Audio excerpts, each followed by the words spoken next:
نحمده ونصلي ونسلم على رسوله الكريم اما بعد فاعوذ بالله من الشيطان الرجيم بسم الله الرحمن الرحيم لقد رضي الله عن المؤمنين إذ يبايعونك تحت الشجرة فعلم ما في قلوبهم صدق الله مولانا العظيم وبلغنا رسوله النبي الكريم الأمين الصلاة والسلام عليك يا سيدي يا رسول الله وعلى آلك وأصحابك يا سيدي يا حبيب الله الصلاة والسلام سيدي يا رسول الله وعلى آلك وأصحابك يا سيدي يا حبيب الله الصلاة والسلام عليك يا سيدي يا رسول الله وعلى آلك وأصحابك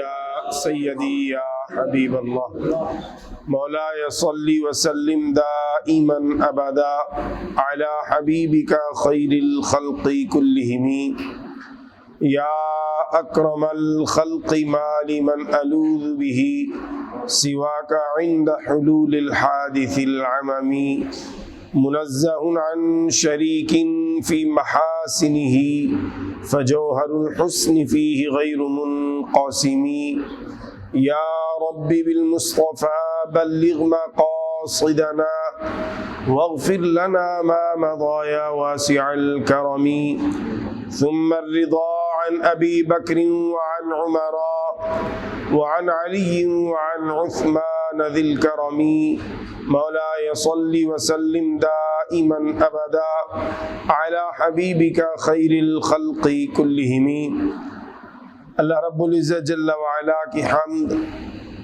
حضور نبی رحمت نور مجسم شفیع معظم صلی اللہ تعالی علیہ وآلہ وصحبہ وبارک وسلم کی بارگاہ اقدس میں ہدیہ درود و سلام عرض کرنے کے بعد اللہ رب العزت کے فضل و کرم سے، اس کی عطا کردہ توفیق سے آج ہم اس خوبصورت بزم میں حاضر ہیں جس کا عنوان امیر المؤمنین داماد رسول مظلوم مدینہ جامع القرآن کامل الحیا حضرت سیدنا عثمان غنی رضی اللہ تعالی عنہ آپ کی شہادت اور آپ جس قرآن کریم سے والہانہ محبت فرماتے تھے، جس قرآن حکیم سے صحابہ کرام کو عشق تھا، اور جس قرآن کریم کو پڑھنا، سننا، سنانا ان کی زندگیوں کا مشن تھا، اس قرآن حکیم کی عظمت کے حوالہ سے آج کی اس خوبصورت روحانی ایمانی نشست کا اہتمام کیا گیا، جس کی صدارت مجاہد اہل سنت حضرت علامہ مولانا محمد اشفاق عطاری رضوی قادری زیدہ شرفہ فرما رہے ہیں، اور آج کی ہماری اس خوبصورت ایمانی بزم کی سرپرستی مجاہد ختم نبوت ڈاکٹر عبدالرشید صاحب فرما رہے ہیں۔ انجمن محبان ختم نبوت کے عظیم ساتھی اور مجاہدین ختم نبوت محترم عبدالرزاق صاحب، نوید حیدری صاحب اور ہمارے طاہر بھائی جلوہ گر ہیں، بلا تاخیر میں اپنے موضوع کی طرف آنا چاہوں گا۔ اللہ رب العزت جل وعلا کا شکر ہے کہ اس خالق و مالک نے ہمیں اہل سنت کا خوبصورت عقیدہ عطا فرمایا ہے۔ جو چیز نقل ہوتی ہے وہ بار بار نام بھی بدلتی ہے، وہ بار بار پیکنگ بھی بدلتی ہے۔ جو چیز اصل ہوتی ہے نہ نام بدلتی ہے نہ پیکنگ بدلتی ہے۔ یہ بڑا بنیادی فرق ہے۔ آپ کو اگر یہ سمجھ آ جائے تو سارے مسئلے حل ہو جائیں گے۔ کبھی نام کچھ ہوتا ہے، کبھی نام کچھ ہوتا ہے، کبھی ان کے نظریات کچھ ہوتے ہیں، کبھی ان کے نظریات کچھ ہوتے ہیں۔ ایک مثال چلتے چلتے عرض کر کے آگے بڑھ جاتا ہوں۔ اگر میلاد النبی صلی اللہ تعالی علیہ وسلم کا جلوس آپ نکالیں تو آپ پر طعن و تشنیع ہوتا ہے، آپ پر سوالات کی بوچھاڑ کر دی جاتی ہے کہ کیا جناب صحابہ کرام علیہم الرضوان نے یہ جلوس نکالا، کیا جناب رسول اکرم صلی اللہ علیہ وسلم کے ظاہری زمانہ حیات میں یہ جلوس نکلے، کیا جناب شیخ عبد القادر جیلانی رضی اللہ تعالی عنہ کے زمانے میں جلوس نکلے، کیا جناب حضور فیض عالم نے جلوس نکالے، کیا امام اعظم نے جلوس نکالے؟ یہ سوال کیے جاتے ہیں۔ ہمارے دوست ان سوالات کو سن کر جن کا اپنے علماء سے رابطہ نہیں ہوتا، وہ اپنے سچے سچے مسلک سے پیچھے پاؤں کھسکانے کی کوشش کرتے ہیں کہ یار یہ بات تو ٹھیک کر رہا ہے، جو کام ظاہری طور پر زمانہ نبوت میں نہیں ہوا، جو جناب صدیق و عمر و عثمان و علی و حسن کے زمانے میں نہیں ہوا، جو جناب صحابہ کرام نے نہیں کیا، وہ ہم کیوں کرتے ہیں؟ لیکن یہ دو نمبری ہے، یہ دو نمبر چیز ہے جو پیکنگ بدلے گی، جو ابھی چند دنوں کے بعد بیان بدلے گی۔ میلاد شریف کا مہینہ گزرنے کے بعد جیسے ہی جمادی الثانی کا مہینہ آتا ہے تو یہ سڑکوں پہ خود بینر اور جناب والا پلے کارڈ لے کے نکلتے ہیں، یہ خود ریلی نکالتے ہیں، یہ خود جلوس نکالتے ہیں۔ بھئی کس چیز کی ریلی نکال رہے ہو؟ کس کا جلوس نکال رہے ہو؟ کہا تمہیں نہیں پتا آج یوم صدیق اکبر ہے، آج یوم صدیق اکبر ہے اس لیے ہم نے ریلی نکالی ہے، آج یوم فاروق اعظم ہے اس لیے ہم نے ریلی نکالی ہے، آج یوم جناب عثمان ذی النورین ہے اس لیے ہم نے ریلی نکالی ہے۔ میں نے کہا مجھے بتا ابو بکر کو صدیق اکبر کس نے بنایا ہے؟ عمر کو فاروق اعظم کس نے بنایا ہے؟ عثمان کو ذی النورین کس نے بنایا ہے؟ علی کو حیدر کرار کس نے بنایا ہے؟ جناب حسن کو مولا حسن مجتبی کس کی نسبت نے بنایا ہے؟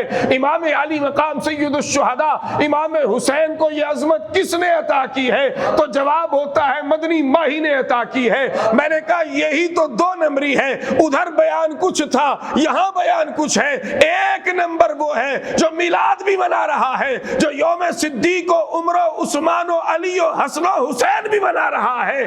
نہ وہاں بدلنے کی ضرورت پڑی ہے نہ یہاں بدلنے کی ضرورت پڑی ہے۔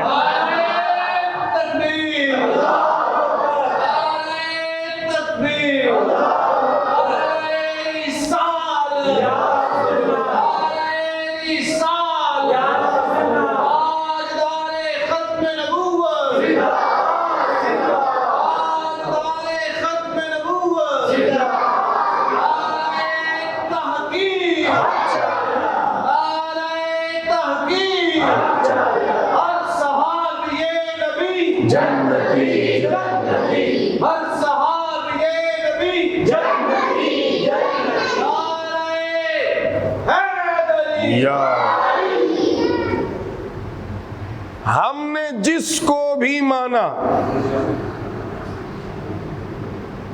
ہم نے جس کو بھی مانا آمینہ کے لال کی وجہ سے مانا، رسول اکرم صلی اللہ علیہ وسلم کی وجہ سے ہم نے مانا۔ اور جنہوں نے مدنی ماہی کو چھوڑا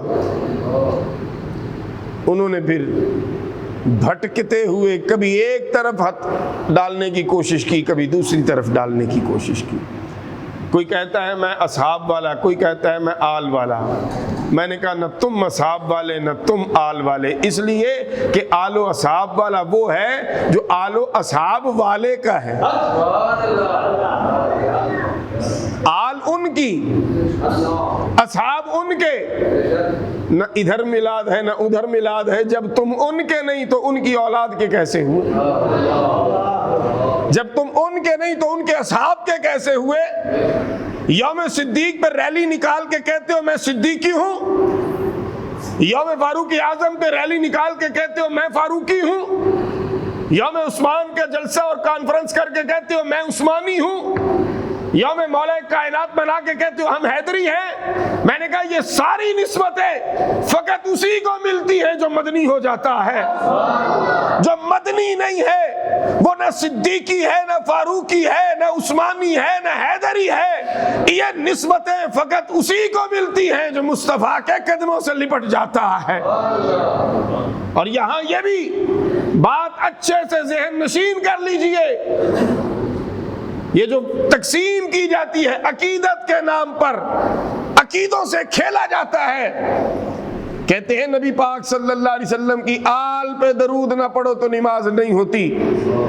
میں نے کہا حق ہے، بجا ہے، درست ہے، ہم خود مانتے ہیں، لیکن آدھی بات ہے، پوری بات کرو.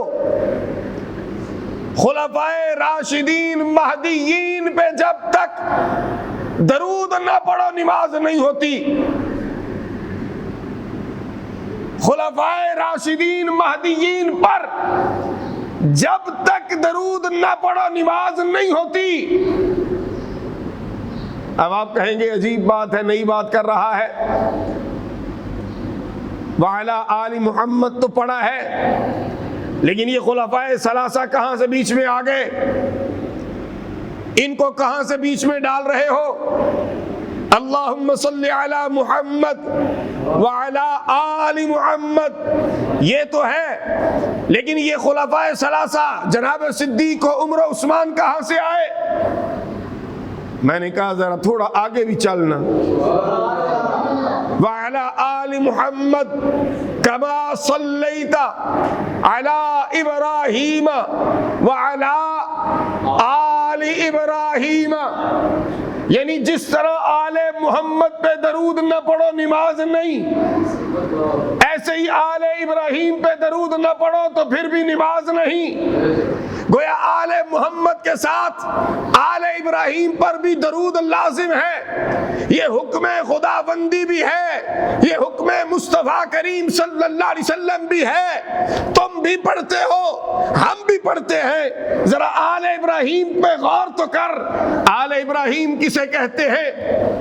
آل ابراہیم جناب ابراہیم علیہ السلام کی نیک اولاد کو کہا جاتا ہے، ان کے راستے پہ چلنے والی اولاد کو کہا جاتا ہے، کیونکہ قرآن مجید میں ہے وَإِذِ ابْتَلَىٰ إِبْرَاهِيمَ رَبُّهُ بِكَلِمَاتٍ فَأَتَمَّهُنَّ قَالَ إِنِّي جَاعِلُكَ لِلنَّاسِ إِمَامًا قَالَ وَمِن ذُرِّيَّتِي قَالَ لَا يَنَالُ عَهْدِ الظَّالِمِينَ. فرمایا ابراہیم علیہ السلام کے ہم نے امتحان پہ امتحان لیے، لیکن کیا کمال ہستی ہے، ہر امتحان میں رب کے سرخرو ہو کے کھڑے ہو جاتے ہیں.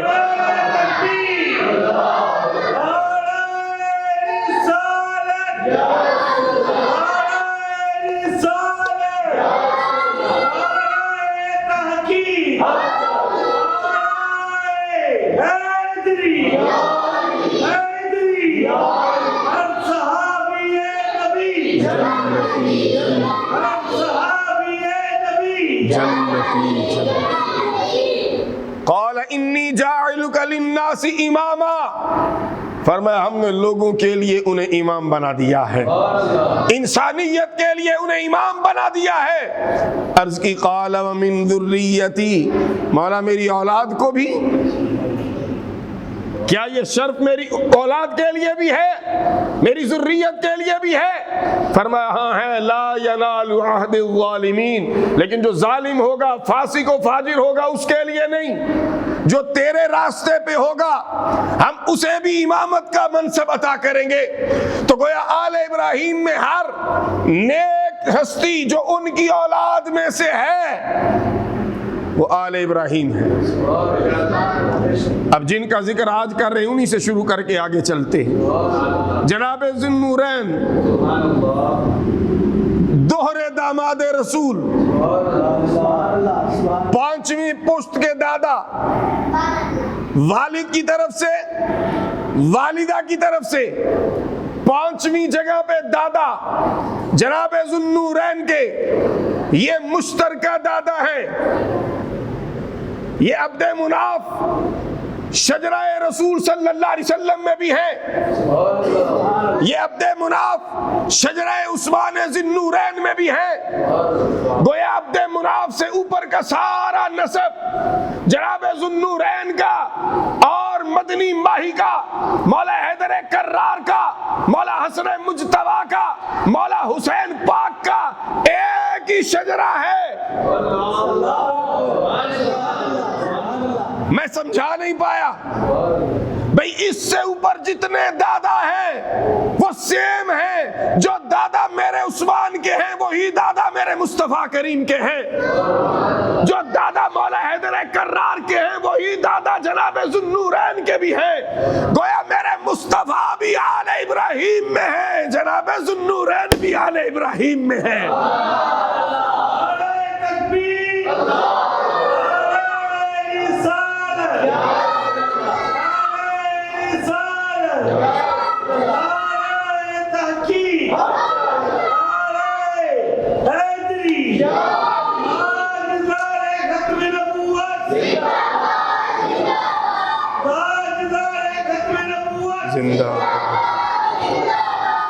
عالی وقار حضرات، اسی طرح 8ویں 9ویں پشت میں جا کر جناب فاروق اعظم کا نسب، جناب صدیق پاک کا نسب، یہ رسول اکرم صلی اللہ علیہ وسلم کے نسب سے متصل ہو جاتا ہے۔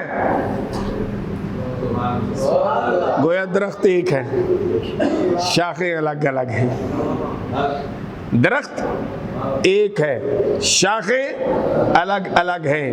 اس درخت کی مرکزی شاخ، خوبصورت ترین شاخ جناب رسالت مآب صلی اللہ علیہ وسلم کی ذات ہے، جناب مولا حیدر کرار کی ذات ہے، جناب حسنین کریمین رضوان اللہ تعالی علیہ مجمعین کی ذات ہے۔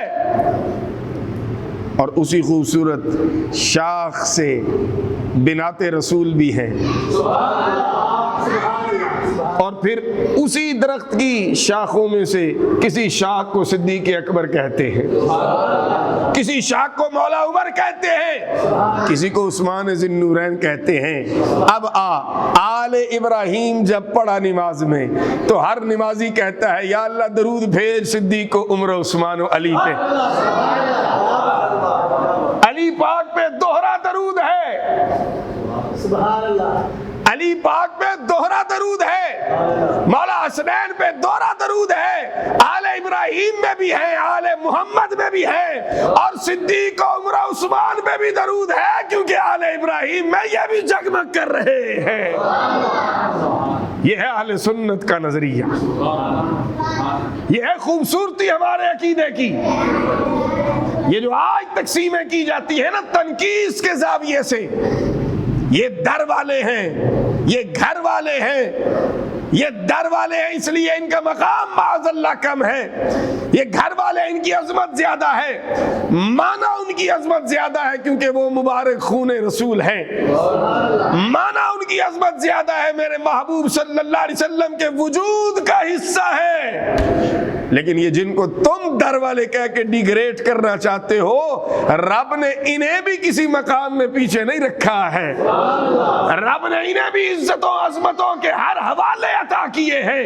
نماز میں بھی ان کو اور آل محمد کو ساتھ جمع کر دیا ہے۔ سنیو، جس طرح نماز میں اللہ اور اللہ کے رسول صلی اللہ علیہ وسلم نے خلفائے راشدین مہدیین کو اکٹھا کیا ہے، تمہیں مبارک ہو، تم نے اپنی ہر مسجد ہر اجتماع میں ان چاروں کو اکٹھا کر دیا ہے، تقسیم نہیں کی ہے ہم۔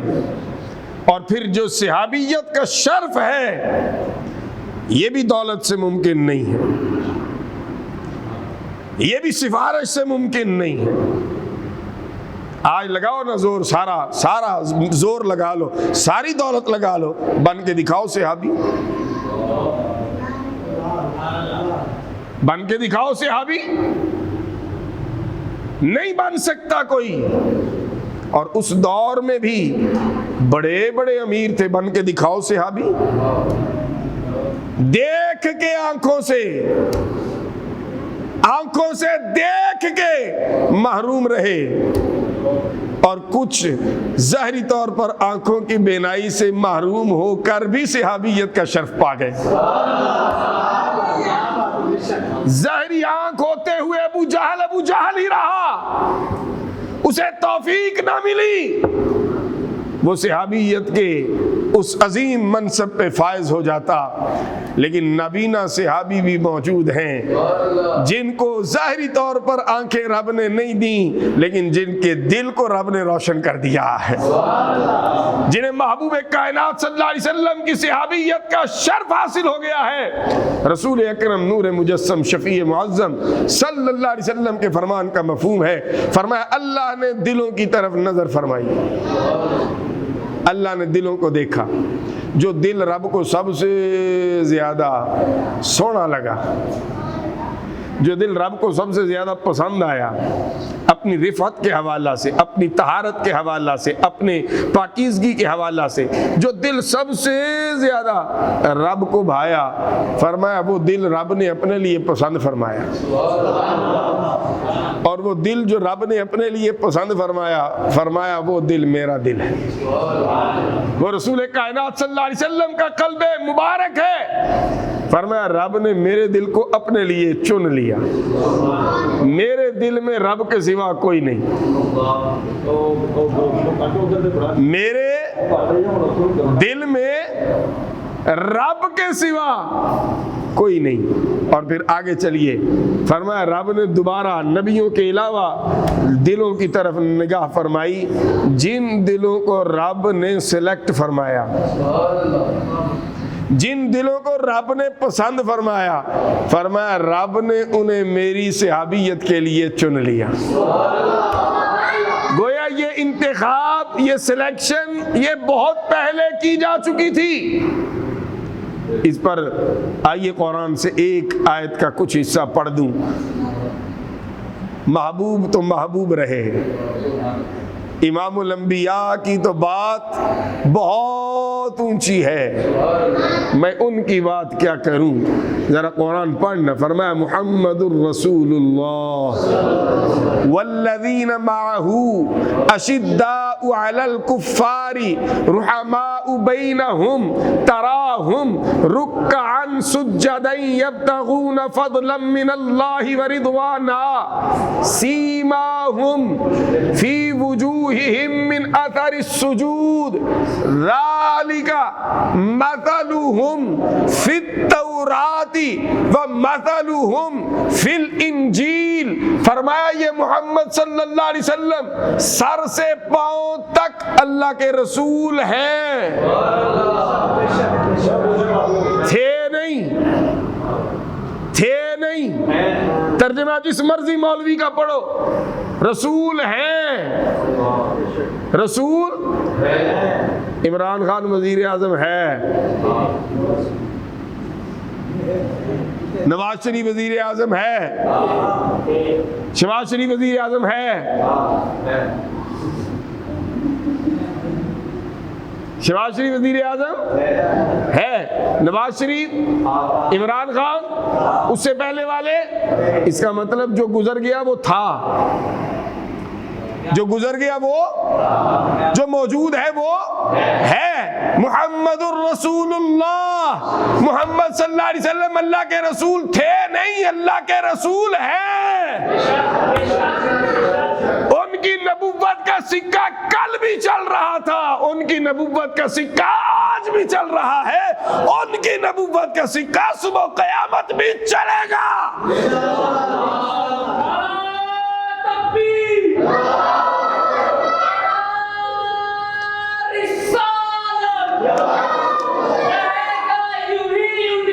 چرچا رہے گا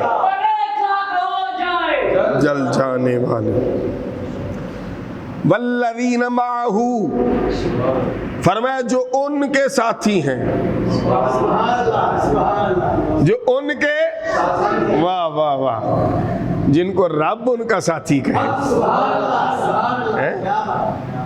غور کریں نا، والذین معہ، رب فرماتے ہیں جو ان کے ساتھی ہیں، اشداء علی الکفار، کافروں پر بڑے سخت ہیں، کوئی معافی نہیں۔ کافروں کی اور گستاخوں کی باری آئے تو فرمایا میری امت کا سب سے نرم دل، میری امت میں سب سے بڑا رحم دل سب سے زیادہ طبیعت میں نرمی رکھنے والا فرمایا ابو بکر صدیق ہے.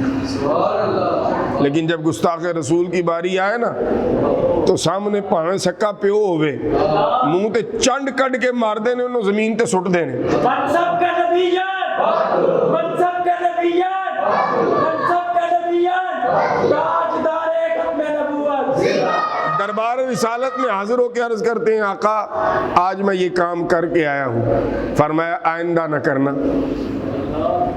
باپ ہیں تمہارے، نگاہ نبوت دیکھ رہی تھی، آج نہیں تو کل ابو بکر کی خدمتوں کے صلے میں رب ان کے والد کو بھی ایمان کی دولت عطا فرمائے گا. فرمایا آج تو کر دیا، آئندہ نہ کرنا. عرض کی سونا قسمت اچھی تھی ابا جی کی، تلوار پاس نہیں تھی ورنہ گردن اتار کے آتا.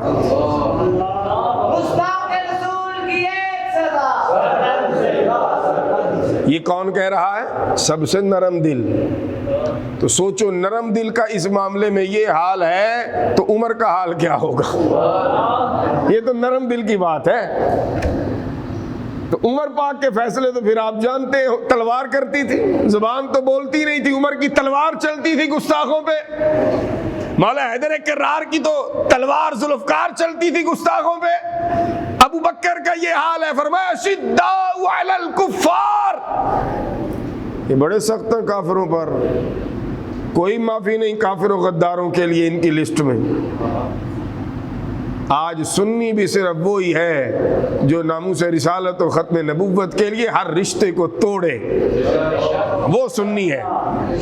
ہاں وہ سنی نہیں جو ادھر بھی یاری رکھے، جو ادھر بھی یاری رکھے، جو ادھر ختم نبوت کے ڈاکوؤں سے بھی یاری رکھے. ان سے یاری کس لیے؟ اور جو مصطفیٰ کا گستاخ ہے وہ تیرا یار کیسے ہو سکتا ہے؟ یاری صرف اسی سے جو مدنی ماہی کا ہے. ہاں یہ معیار بناؤ اپنا، یہ معیار ہے اسلام میں دوستیوں کا. اللہ رسول کا جو نہیں وہ کسی کا بھی نہیں. رحماء بینہم، فرمایا کافروں کے لیے بڑے سخت ہیں، آپس میں بڑے نرم دل ہیں. رحماء آپس میں بڑے، یہ کیا ہے؟ یہ پڑھ کیا رہا ہوں؟ کیا پڑھ رہا ہوں؟ قرآن پاک کو تاریخ کی کتابوں سے رد کیا جا سکتا ہے؟ تاریخ اور قرآن جب آمنے سامنے آئیں گے تو کس کو جھوٹا کہیں گے؟ سادہ سی بات ہے بھائی. اب یہ جتنے منجن بیچتے ہیں صحابی انج ہو گئے، انج لڑ پے، انج تلواراں کڈ لئیاں. میں کہ کتھے پڑھی؟ فلانی تاریخ دی کتاب ہے. میں کہ چک تاریخ دی کتاب تے بھج جا. رحماء بینہم، ہمارے لیے رب کا قرآن کافی ہے. رب کا قرآن کہتے ہیں آپس میں بڑے رحم دل ہیں، بڑے مہربان ہیں، بڑی محبتیں کرنے والے ہیں. سبحان اللہ، سبحان اللہ، بڑی محبتیں کرنے والے ہیں. میں نے کہا محبت کا اندازہ لگانا ہے تو یہاں سے لگا، جب غلط فہمیاں بڑی، معاملات لڑائی تک بھی گئے، غلط فہمیوں کی وجہ سے بیچ میں جو شیطان تھے انہوں نے کہاں سے کہاں باتیں پہنچا دیں. لیکن جب فائنل ٹائم آیا تو مولا حسن مجتبیٰ نے رحماء بینہم، رحماء بینہم، مولا حسن مجتبیٰ نے رحماء بینہم کا اظہار کرتے ہوئے جناب امیر معاویہ کو سینے سے لگا لیا.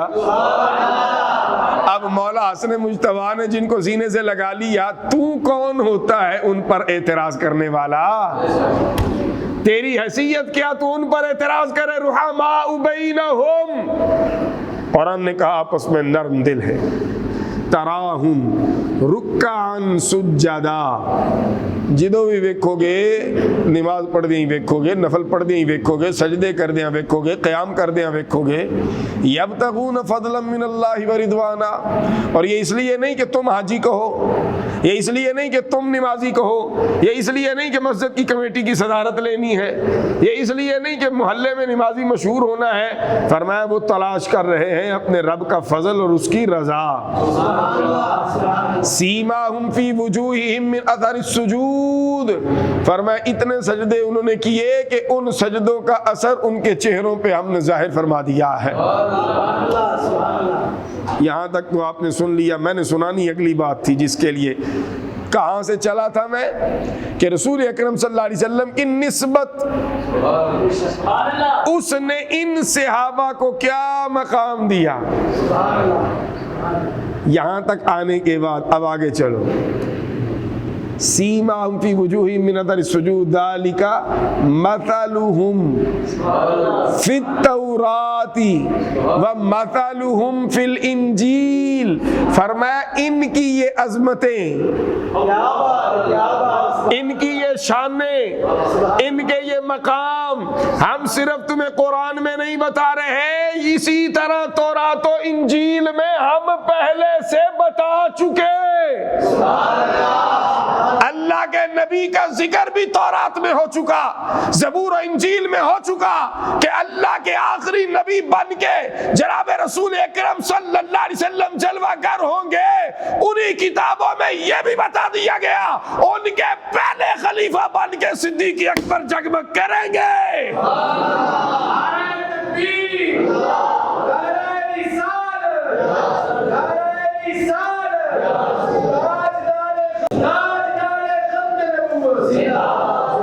تو یہ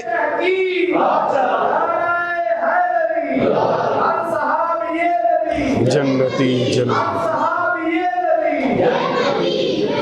یہ بڑا عرفہ مقام ہے. پیدا بعد میں، پیدا تورات میں ذکر پہلے، پیدا بعد میں انجیل میں ذکر پہلے. کیوں؟ اس لیے کہ رب نے ازل سے ان دلوں کو چن لیا تھا. رب نے پسند کر لیا تھا یہ دل. وہ جناب صدیق اکبر کا ہو، جناب عمر پاک کا ہو، جناب عثمان پاک کا ہو، جناب مولا حیدر پاک کا ہو، جناب حضرت امیر معاویہ و ابو سفیان کا ہو رضوان اللہ تعالی علیہم اجمعین. جب رب نے چن لیا ہے، پیر صاحب تسی بھی معافی دیو جان دے. تواڈے کول سامنے اپنے مرید نہیں جاندے تے حملے کتھے جا کے کر دے. دکانداری سامنے اپنی تواڈی مہربانی. اپنا ٹھیا چلاؤ جڑا پی گیا جی. تسی ٹھیا چلان جو گئی، تسی چور ہو، چوریاں کرو. جڑا مرید پیسے بوتے دے انہوں اپنے نال باؤ. جڑا فارچونر تے آوے انہوں سپیشل اندر کمرے بٹھا کے لنگر کھواؤ. تے جڑا جُتی ٹوٹی والا آوے اینو باہر لے جاؤ تے لنگر کھوا. بس تسی ایڈے جو گئی ہو یہی کام کرو، تہاڈا اور کوئی کام نہیں. پیر وہ ہوتا ہے جو آپ کا ہاتھ پکڑ کے آپ کو ستھرا کر کے دربار رسالت میں کھڑا کر دے. پیر کا اتنا کام ہے. یہ کرنے کی پوزیشن نہیں ہے. یہ ڈبے نے ٹرین دے انجن انہاں دے اگے کوئی نہیں. جتھے کھلوتے نے اتھے کھلوتے نے. تانوں بھی نال مارن گے تے آپ بھی مرن گے. پیر کون ہے؟ پیر ہے جناب علی بن عثمان داتا علی حجویری. پیر کون ہے؟ شیخ عبد القادر جیلانی غوث اعظم رضی اللہ تعالی عنہ. حضور داتا صاحب، حضور غوث اعظم پڑھ کے دیکھو امیر معاویہ کے بارے میں ان کا نظریہ کیا ہے. اے پیر، اے پیر. یہ نہیں پیشاب تو بعد اپنا آپ دھونا نہیں آتا تے ممبر تے بیٹھ کے صحابہ نو بکواس. تم ہوتے کون ہو صحابی کے بارے میں بکواس کرنے والے؟ تمہاری حیثیت کیا ہے؟ تمہاری اوقات کیا ہے؟ تم صحابہ کے بارے میں بکواس کرو. نہیں ہمارے بابا سے لڑے ہیں جناب معاویہ. میں کہ تمہارے بابا سے لڑے ہیں. تمہارے بابا کتنی پشتوں کے بعد بنتے ہیں؟ کڈ شجرا 70ویں پوسٹے جا کے 60ویں جگہ تے جا کے 50ویں جگہ تے جا کے 100ویں جگہ تے جا کے. تو میں کہ فرسٹ ہینڈ جدے بابا نے جناب مولا حسن مجتبیٰ دے. تو موجود تھا جب یہ سارا کچھ ہوا؟ اے نہیں. تو میں کہ جنہوں نے اپنی اکھاں نال ویکھیا کون ہے؟ اے مولا حسن مجتبیٰ. تو میں کہ جدوں انہاں سینے نال لا لیا چبلے جہان دی پھر پیچھے رہ کی گئے. تو آج جم کے جڑی گل سمجھن دی کوشش کر رہے ہیں مولا حسن مجتبیٰ کو سمجھ نہیں آئی، مولا حسین پاک کو سمجھ نہیں آئی. تو جب انہوں نے ایک معاملہ ختم کر دیا، سارٹ آؤٹ ہو گیا، بات ختم کر دی انہوں نے. مینوں یہ دسو 2 بندے دی لڑائی ہوئی، انہوں نے صلح کر لی، تیجا بندہ وچ جا کے ٹپے، وہ دوویں گھر رل کے کٹن گے کہ نہیں؟ وہ کہن گے جو ساڈی مک گئی ہے ماما تو کیوں آگے وکری فلم چلا رہے ہیں، چل دفعہ. تو جب جناب مولا حسن جناب معاویہ رضی اللہ تعالیٰ عنہ کی صلح ہو گئی، ہن جڑا جائے گا جہنم والے دن دونوں پاسوں کھلے کھائے گا.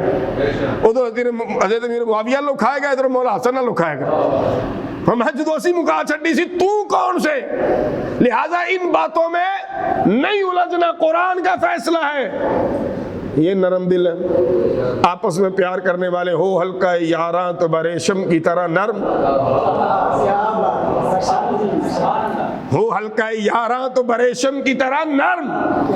آپس میں جب انہیں دیکھو گے یہ ریشم کی طرح ملائم ہیں, ایک دوسرے سے محبت کرنے والے ہیں. اور پھر جناب ذی النورین, ہائے ہائے ہائے کیا کمال شان پائی ہے یار. پوری تاریخ انسانی میں ایک خوبی ایسی رب نے دی ہے جو سوائے جناب عثمان کے کسی اور کو نہیں ملی.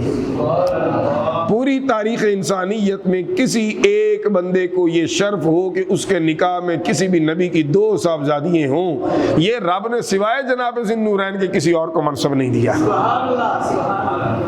ہاں حسنین کریمین کا ذکر بھی گج بج کے کرو تے حسنین دے خالو دا ذکر بھی کرو. بھانجوں نے اپنے خالو سے محبت کیسے کی؟ مظلوم مدینہ ہے, مظلوم کربلا کا ذکر بھی کرو, مظلوم مدینہ بھی دیکھو نا. مدینہ تو رسول میں دشمنوں نے گھر کو گھیرا ہوا ہے, صحابہ موجود ہیں, بار بار آتے ہیں, اجازت طلب کرتے ہیں, عثمان اجازت دو. یہ چند یہ جو آئے ہیں نا فسادی, ان کا بھی خاتمہ کرتے ہیں. فرمایا میں نہیں چاہتا میری وجہ سے میرے نبی کے شہر میں فساد ہو. یہ ہے محبت رسول, یہ ہے غلامی رسول. ایتھے لوگ اپنی ریاست اپنی سلطنت بچانا سے پتہ نہیں کڈا کوئی ڈرامہ کر دیں. کل تک کہندے سن اسی فرانس دا سفیر نہیں کڈ سکتے کیونکہ ادو اقتدار ہے سن. اج اقتدار گیا ہے, اج کہندے نے سویڈن دا سفیر کڈو. میں کہا سبحان اللہ, وزیر اعظم بن جاؤ تے پالیسی ہو رہے, اپوزیشن وچ آ جاؤ تے پالیسی ہو رہے. صدقے جاواں تہاڈی منافقتاں تو. ادو سفیر چنگا لگدا سی, ہن سفیر پیڑا لگدا ہے. آج کہتے ہیں قرآن کی بے ادبی ہے سفیر نکال دو. میں کہ قرآن کی بے ادبی پہ بھی سفیر نکالو, اور صاحب قرآن کی بے ادبی پہ بھی تو فرانس کا سفیر نکالو.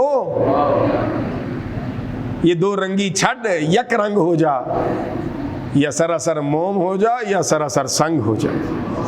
یہ کام نہ کرو بیچ والے. ہم نے ہر دور میں گستاخ رسول کو للکارا ہے, ہم نے ہر دور میں قرآن مجید کے بے ادبوں کو للکارا ہے, اس لیے کہ ہماری کوئی اقتدار کی مجبوری نہیں ہے. ہم لوگوں کے ایمان اور عقیدے سے کھیلنے والے لوگ نہیں ہیں, ہم لوگوں کے ایمان و عقیدے کو بچانے والے لوگ ہیں. علی وقار حضرات, دوہرا داماد رسول ہونے کا شرف پانے کے بعد مدینۃ الرسول اپنا شہر ہے, لوگ اپنے ہیں, صحابہ جان نچھاور کرنے کے لیے تیار ہیں, لیکن عثمان غنی فرماتے ہیں نہ یہ کام نہیں کرنا. مولا حیدر کرار نے اپنے دونوں شہزادوں کو بلایا, فرمایا اوے خالو کے دروازے پہ کھڑے ہو جاؤ, جا کے خالو کے دروازے پہ کھڑے ہو جاؤ جا کے, تے خبردار تواڈے ہونے ہیں تواڈے خالو دے گھر کوئی وڑیا.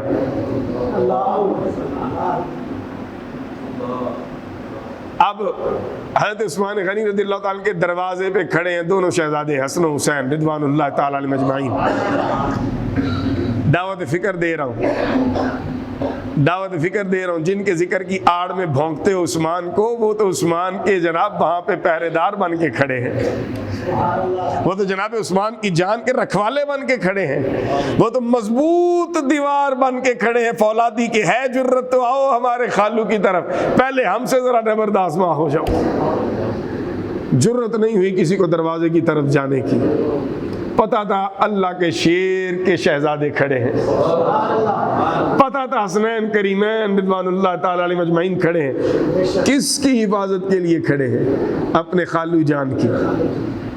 یہ ہے محبت کا رشتہ, یہ ہے اپنی خالاؤں سے وفا, یہ ہے اپنے خالو جان سے محبت. دشمن دیوار پھلانگ کے گئے, اندر دروازے سے نہیں گئے, دروازے سے جانے کی جرت نہیں ہوئی. اور جب اندر گئے دیکھا جناب عثمان غنی رضی اللہ تعالیٰ, وہ پہلے تیاری میں تھے, ان کو بشارتیں ہو چکی تھیں, ان کو بتا دیا گیا تھا کہ کئی دن کی پیاس کے بعد حوض کوثر کا جام آپ کے لیے تیار ہو چکا ہے. آج اتنے دنوں کے بعد کی افطاری آپ نے روضہ رسول میں ہمارے پاس آ کے کرنی ہے. وہ پہلے ہی تیار بیٹھے ہیں، لیکن آخری عمل جناب ذی النورین کا وہ کیا ہے؟ اس سے پہلے ایک اور چیز بھی عرض کر کے بات کو سمیٹنے کی طرف لا رہا ہوں۔ ایک صحابی کہتے ہیں رات کا وقت تھا، رات ڈھلتی جا رہی تھی، میں مقام ابراہیم پہ موجود تھا، کعبہ شریف کے بالکل ساتھ، نفل پڑھ رہا تھا، عبادت خدا کر رہا تھا۔ اچانک کسی نے میرے کندھے پہ ہاتھ رکھا، میں نے مڑ کر دیکھا، میرے کندھے پہ ہاتھ رکھنے والا کوئی اور نہیں، خلیفۃ الرسول ہے، داماد رسول ہیں، خوبصورت چہرے والے، خوبصورت نین نقش والے جناب عثمان ذی النورین کھڑے، حضرت عثمان غنی اور حضرت بی بی رقیہ۔ ان کی جوڑی کو دیکھ کے اماں عائشہ فرماتی ہیں ہم رشک کرتے تھے کہ کیا خوبصورت جوڑی رب نے بنائی ہے، کیا جنتی لوگ ہیں، کیا خوبصورت چہرے ہیں میاں بیوی، سبحان اللہ۔ فرماتے ہیں جناب عثمان غنی نے میرے کندھے پہ ہاتھ رکھا، میں نے پلٹ کے دیکھا، عرض کی امیر المومنین حکم، فرمایا کہ تھوڑی دیر ہمیں بھی عبادت کرنے دیجئے یہاں۔ کہتے ہیں میں پیچھے ہٹا اور میں نے دل میں کہا لے ابھی سبحان اللہ تیری قسمت جاگ گئی، آج عثمان سے سیکھ رب کو کیسے منانا ہے۔ یہ آج کل نہ دیکھیں، یہ بڑی سادہ سی بات کرنے لگا ہوں، آپ انجینئر سے کیا سیکھیں گے؟ انجینئر سے کیا سیکھیں گے؟ انجینئرنگ۔ ڈاکٹر سے کیا سیکھیں گے؟ ڈاکٹری۔ وکیل سے کیا سیکھیں گے؟ ٹھیک ہے نا۔ پلمبر سے کیا سیکھیں گے؟ یہ پانی کے پائپوں کا کام، ایسے ہی ہے نا۔ یعنی جو جس فن کا ماہر ہے آپ اس سے وہی سیکھیں گے۔ اب یہ نہیں ہو سکتا آپ انجینئر کے پاس چلے جائیں کہ یار مجھے ڈاکٹر بنا دے، کہ جائیں گے؟ اچھا یہ بھی نہیں ہو سکتا کہ آپ پلمبر کے پاس جا کے اسے کہیں مجھے وکیل بنا دیں۔ پلمبر کہے گا میرے کو ٹوٹی کسانی وہ سکھ، مینو کوئی پتہ نہیں کہ جناب بلڈ پریشر اتتے ہو گیا کہ تھلے ہو گیا۔ وہ ایک یہ پلمبر حکیم بن کے بیٹھ گیا پرانے وقتوں میں۔ اب اس کے بعد جو بھی مریض آئے نا وہ نبض دیکھے وہ کہے تیری بوکی کام نہیں کر رہی، تیری بوکی کام نہیں، کیونکہ ساری زندگی موٹراں ٹھیک کرتا رہے، موٹر بوکی ہوندی سی، بوکی خراب ہوندی سی، پانی نہیں سی چکتی، انہوں مریض آتا سی، انہوں بیچارے پتہ ہی کوئی نہیں ہوتی بلا جانے، انہوں نے دیکھا سی کسی اور نو او دا کام چل گیا، انہوں نے کہا میں بھی چلاواں اج کل کرونا آیا موٹراں خراب نہیں ہوندیاں، وہ بن کے بہ گیا جڑا آوے کہے تیری بوکی خراب، تیری بوکی خراب۔ وہ انج دے لوگاں کولوں تسی ہن جناب جا کے بوکیاں خراب کرانیاں نے تہاڈی مرضی ہے۔ وکیل سے وکالت قانون کی بات، ڈاکٹر سے بیماری کی بات، انجینئر سے تعمیرات کی بات، پلمبر سے پانی کے پائپوں کی سیٹنگ کی بات، یہ ساری باتیں آپ کو سمجھ آتی ہیں تو میں خدا دا نا جے پھر ہاتھ جوڑ کے میں کہنا دین بھی سیکھنا ہے تو انجینئر ڈاکٹر کو نہیں سیکھنا، دین سیکھنا ہے تو کسی اللہ والے دے منن والے کولو تے قرآن و سنت پڑھنے پڑھانے والے کولو سیکھنا۔ ایتھے انجینئر دین سکھا رہے ہیں بیٹھ کے، کدی کہندے نے امی عائشہ باغی ہے، بلکہ ایتھے بھی نہیں رہا ایسا بدبخت، ایسا پلیت، ایسا گھٹیا، ایسا تھرڈ کلاس بندہ۔ اس کو سوال کیتا گیا، انہوں نے کہا جی ایک ماں کہندی اپنے بچے نو تو اگر میرے والا نظریہ چھڑیا تو میں تینوں اپنا دودھ نہیں بخشاں گی۔ یہ سوال آیا، جواب پتہ کی دے رہے کہنا ہے او چھڈو انہاں گلاں نو، او تے اپنے مزے کر رہا سن تے اسی جم پے۔ ماں کون ہوندی دودھ نہ معاف کرے، وہ تے مزے کر رہی سی اسی جم پے، یہ ماں دا کیڑا کمال ہے۔ کوئی بازاری ماں کے لیے بھی یہ جملے نہیں بولتا، لیکن یہ بولے گئے۔ تو عالی وقار حضرات یہی ہم سکھانا چاہ رہے ہیں آپ کو، قرآن سیکھنا ہے تو کسی قرآن، آپ کو ڈاکٹر قرآن نہیں سکھا سکتا، ڈاکٹر آپ کو بیماری کا علاج بتا سکتا ہے. قرآن کی آیات سیکھنی ہے تو حضور غوث اعظم سے سیکھو, حضور داتا علی حجویری سے سیکھو, حضور خواجہ اجمیری سے سیکھو, حضور مہر علی شاہ سے سیکھو, حضور جماعت علی شاہ سے سیکھو. یہ آپ کو قرآن سکھائیں گے. علی وقار حضرات, جناب ذو النورین رضی اللہ تعالیٰ عنہ, آپ نے اس کو پیچھے ہٹایا. اب وہ کیا کہتے ہیں, میں آج سیکھوں گا عثمان سے رب کو کیسے مناتے ہیں. مطلب کیا, صحابی نے بتایا, اوے اپنے بڑیاں کو سیکھی دا, چولاں کو نہیں سیکھی دا, اپنے بڑیاں کو سیکھی دا. کہتے ہیں میں کھڑا ہوا, جناب عثمان غنی نے اللہ اکبر فرمایا, نفل شروع کیے, سورہ فاتحہ پڑھ کے سورہ بقرہ شروع فرمائی. فرماتے ہیں میرے دل میں آیا پائیا پڑھ کے رکعت کریں گے. پڑھ دیں جناب عثمان غنی رضی اللہ تعالیٰ نے پہلا سپارہ مکمل کر دیا. کہتے ہیں جب پہلا سپارہ مکمل ہوا میں نے کہا اب تو پکی رکعت کریں گے کیونکہ پورا پارہ پڑھ لیا ہے. کہتے ہیں میں حیران ہو گیا, جناب عثمان غنی بجائے رکوع میں جانے کے فرماتے ہیں سیقول السفہاء من الناس. دوسرا پارہ شروع ہو گیا. فرماتا ہے اب ہر پاؤ کے بعد, ہر رکوع کے بعد میں سوچتا اب رکعت کریں گے, پر رکعت کہاں ہونی ہے, عثمان ہے کہ قرآن پڑھتے چلے جا رہے ہیں. ایسے محسوس ہوتا ہے جیسے دریا کا پانی چلتا چلا جا رہا ہے. ہم تو نماز میں کھڑے ہو جائے نا, امام صاحب رکعت تھوڑی سی بڑی کر دیں تو ایسی پیر تے پیر رکھ دیں, کدی خارج کر دیں, کدی جناب کانڈ دے خارج کر دیں, کدی داڑھی نہ کھیڑ دیں, تے دل سوچ دیں آج مولوی صاحب خیر ہوئے صحیح کروں کی نہیں, رکعت نہیں کر دے پہ, چھیتی جان چھڈن نماز بکان.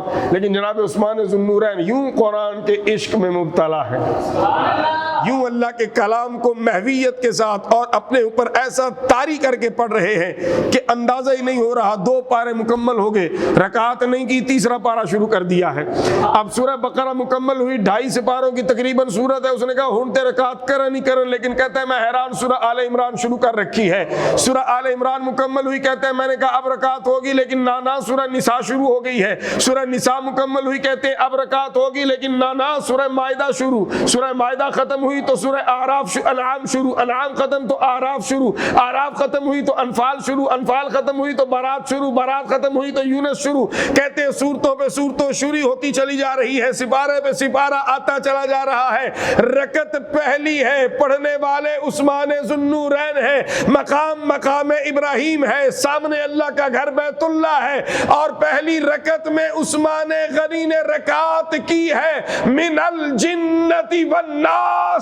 قرآن کی آخری آیت پڑھ کے عثمان غنی نے پہلی رکعت فرمائی ہے. یہ قرآن سے محبت جناب ذو النورین کی.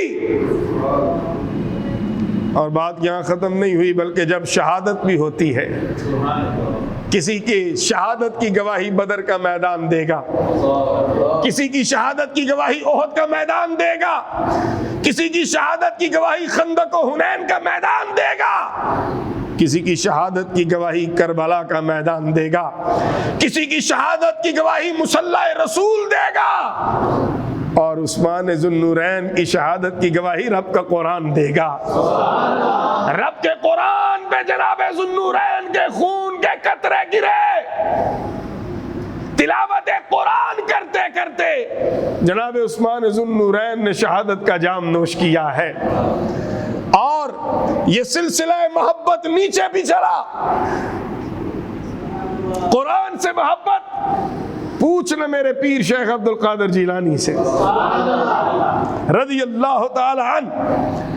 ایک رات سیڑھیاں چڑھ رہے تھے, نفس نے وسوسہ ڈالا. اس نے کہا عبد القادر بڑی راتیں جاگ کے عبادت کر کے گزاری ہیں, آج تھوڑا ریسٹ کر لے, آج تھوڑا آرام ہونا چاہیے, جسم کا بھی حق ادا ہونا چاہیے. بابا شیخ عبد القادر جیلانی فرماتے ہیں اچھا تجھے آرام چاہیے, لے ابھی آرام دیتا ہوں. ایک ٹانگ پہ کھڑے ہو گئے اسی سیڑھی پہ, نہ اوپر گئے نہ نیچے تشریف لائے, نہ مصلی پہ جانے کا انتظار کیا, وہیں ایک ٹانگ پہ کھڑے ہو کے الحمدللہ رب العالمین سے شروع کیا قرآن پڑھنا. رات ڈھلتی جا رہی ہے, ایک ٹانگ پہ کھڑے ہو کے جناب عبد القادر سورت پہ سورت پڑھتے چلے جا رہے ہیں، سپارے کے بعد سپارہ شروع فرماتے جا رہے ہیں، وہیں اسی سیڑھی پہ ایک ٹانگ پہ کھڑے ہو کے پورا قرآن مجید پڑھ کے فرمایا اوے نفس لے تیرے سوال کا جواب آ گیا ہے، تو عبد القادر کو آرام کے مشورے دیتا ہے، عبد القادر کی زبان پہ رب کا قرآن جاری ہو چکا ہے۔ یہ ہمارے اکابرین ہیں۔ امام اعظم رضی اللہ تعالیٰ عنہ رمضان شریف میں 62-63 مرتبہ قرآن مجید مکمل پڑھتے۔ امام شعبہ قرات کے امام گزرے ہیں بہت بڑے، جب وقت وصال قریب آیا تو اپنے بیٹے کو بلایا، فرمانے لگے بہنیں رو رہی ہیں، خاندان رو رہا ہے، بلا کے فرمایا کیوں روتے ہو؟ کہا جی آپ جا رہے ہیں، فرمایا ہم کو بغیر تیاری کے جا رہے ہیں؟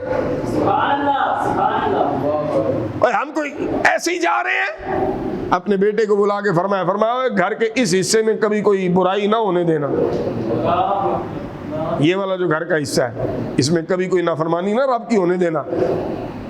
ابا جی خیر ہے، 2 روایتیں ہیں، ذرا آہستہ سے بات کر لیتا ہوں، آپ کی سبحان اللہ بھی سن لیتا ہوں۔ فرمایا اس گھر کی جگہ میں 18,000 یا 24,000 مرتبہ ہم نے قرآن کی تلاوت کی ہے۔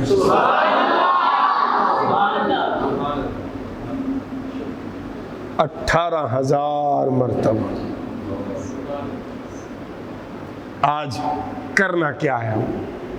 قرآن مجید کی بے حرمتی یقیناً دل چھلنی ہوئی، یقیناً مظاہرے ہونے چاہیے، اپنی غیرت کا اظہار کرنا چاہیے، لیکن اس سے بھی بنیادی چیزیں ہیں کچھ کرنے والی۔ یار ہمارے بڑے تو 18,000 مرتبہ قرآن پڑھیں زندگی میں، ہم گنتی کا 18 بھی چھوڑو، 1 ہٹا کے 8 کا فگر بھی نہ پورا کریں۔ کتنے میرے ایسے بھائی بیٹھے ہیں جنہوں نے زندگی میں 8 مرتبہ قرآن مکمل پڑھا ہے؟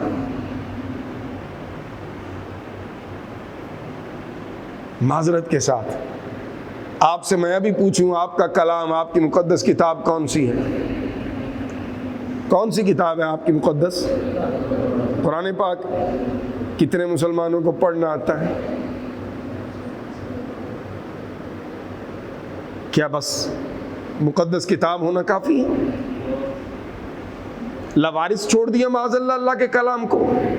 یہ وہ اللہ کا کلام ہے جناب عبداللہ بن مسعود رضی اللہ تعالیٰ، اسلام کا ابتدائی زمانہ ہے، نکلے، ساتھ کچھ صحابہ تھے، جب حرم میں پہنچے نا، حرم شریف کے قریب یہ سارے بدماش بیٹھے تھے، ابو جہل، گنڈے سارے بیٹھے تھے۔ حضرت عبداللہ بن مسعود نے اپنے ساتھیوں کو فرمایا یار میرا دل کرتا ہے آج ان چولوں کو، ان بدماشوں کو اللہ کا قرآن نہ سناؤں۔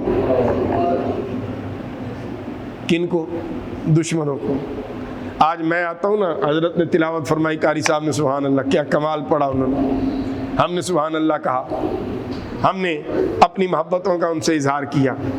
یہ آج ہے کہ قرآن پڑھا جائے تو عزت ملتی ہے، لیکن جب دشمنوں میں قرآن پڑھا جائے۔ عبداللہ بن مسعود نے تلاوت قرآن شروع کی اور ان کے قریب جا رہے ہیں، جب انہوں نے سنا تو گالی دے کے نا، ماں کی گالی دے کے کہنے لگے یہ فلانی کا بچہ یہ کیا کہہ رہا ہے؟ جب غور کیا یہ تو قرآن پڑھ رہا ہے، اٹھ کے مارنا شروع کر دی۔ جناب عبداللہ بن مسعود رضی اللہ تعالیٰ کے چہرے پہ چپیڑے، تمانچے مارے، نشان پڑ گئے چہرے پہ، چوٹیں لگ گئی جسم پہ، لیکن ایسا قاری قرآن ہے، قرآن کی تلاوت جاری رکھے ہوئے، وہ مارتے چلے جا رہے ہیں، یہ اللہ کا قرآن سناتے چلے جا رہے ہیں۔ گھر گئے، رات گزری، اگلا دن آیا نا، پھر دوستوں کے ساتھ نکلے، جب پھر ادھر پہنچے نا، بدماش پھر بیٹھے تھے، دوستوں کو کہنے لگے یار میرا دل کرتا ہے میں آج پھر ان کو قرآن سنوں۔ انہوں نے کیا کل والی مار بھول گئے ہیں، انہوں نے کیا بھولیا نہیں، لیکن رب دی قسم ہے جیڑا کل قرآن پڑھن دا مزہ آیا نا، پہلے کدی بھی نہیں آیا۔ یہ ہے ہمارے بڑے۔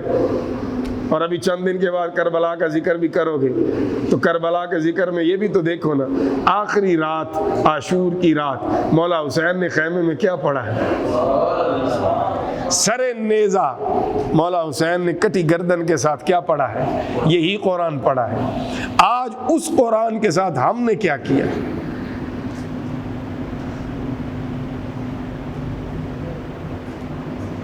ابھی ہم بیٹھے تھے تو بھائی نے بات کی کہ ایک بچہ آیا، اس نے کہا جی ہمارے گھر میں قرآن پاک ہے، پڑھتا کوئی نہیں، آپ سنبھال لیں اس کو۔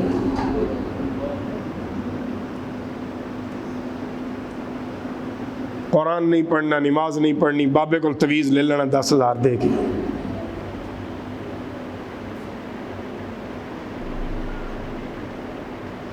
بابے دی بھی موج لگی، بابا بھی تو نہیں کہے گا نماز پڑھ کیونکہ بابا آپ نہیں پڑھتا، بابا تو نہیں کہے گا پاک ہو کیونکہ بابا آپ نہیں ہوندا، بابا کہے گا میری پجارو پٹرول پائی جا پترا، میریاں دعاواں تیرے نال نہیں ہوتے، ایڈیاں دعاواں والا ہوندا تے تو آپ ہی کو بندے دا پتر بن جاندا۔ قرآن پڑھو، خدا کا واسطہ ہے قرآن پڑھو، قرآن پڑھتے چلے جاؤ گے، رب تم پر اپنی مہربانیوں کے دروازے کھولتا چلا جائے گا۔ میں نہیں کہتا، رب کا قرآن خود کہتا ہے وَنُنَزِّلُ مِنَ الْقُرْآنِ مَا هُوَ شِفَاءٌ وَرَحْمَةٌ لِّلْمُؤْمِنِينَ، فرمایا بیمار پڑھے اللہ اسے شفا یاب فرماتا ہے، مومن پڑھتا ہے رب اس پر اپنی رحمتوں کا نزول فرماتا ہے۔ تو پہلا کام میرے عزیز قرآن سے جڑنا ہے، قرآن کو پڑھنا ہے۔ آج کی کانفرنس کا میں سمجھتا ہوں مقصد پورا ہو جائے گا۔ ہم جتنے بیٹھے ہیں ہم اپنی زندگی میں روزانہ چاہے ایک آیت قرآن کی پڑھیں، لیکن پڑھیں۔ نہیں آتا پڑھنا کوئی بات نہیں، سیکھنا شروع کر دو۔